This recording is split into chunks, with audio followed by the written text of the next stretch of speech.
Secunderabad parliament నియోజకవర్గం కాంగ్రెస్ అభ్యర్థి దానం నాగేందర్ ఎన్నికల ప్రచారంలో దూసుకుపోతున్నారు. రోజు రోజుకి కాంగ్రెస్ పై ఆదరణ పెరుగుతుందని, ఎన్నికల్లో తాను గెలవడం ఖాయమని ధీమా వ్యక్తం చేశారు. ఎన్నికల ప్రచారంలో భాగంగా సికింద్రాబాద్ లోక్సభ నియోజకవర్గంలోని షేక్పేట డివిజన్, సికింద్రాబాద్లోని మోండా మార్కెట్లో విస్తృతంగా ప్రచారం నిర్వహించారు.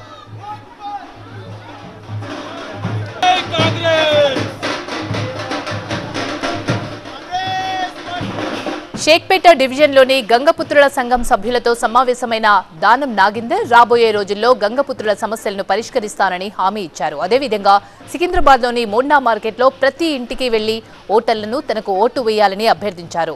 ప్రజల నుంచి అనూహ్య స్పందన వస్తుందన్నారు.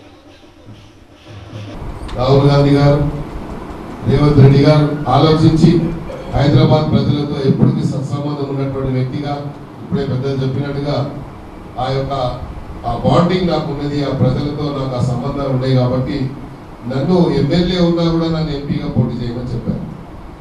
పార్టీ శ్రేయస్సు గురించి, ప్రజా శ్రేయస్సు గురించి ఇక్కడ ఉన్నటువంటి కేంద్ర మంత్రిగా ఉన్నటువంటి కిషన్ రెడ్డి గారు ఆయన తలుచుకుంటే 1-10 అంతస్తులు చేసే బిల్డింగ్, కేంద్ర బడ్జెట్ ఎంతో ఉంటుంది, మత్స్యకార సొసైటీకి ఫండ్స్ తీసుకురావచ్చు, మీకు ఉన్నటువంటి ఫెడరేషన్ ఫండ్స్ తీసుకురావచ్చు, ఎన్నో నిధులు ఉంటాయి. కేంద్రంలో ఉన్నటువంటి బడ్జెట్లో చాలా నిధులు ఉంటాయి.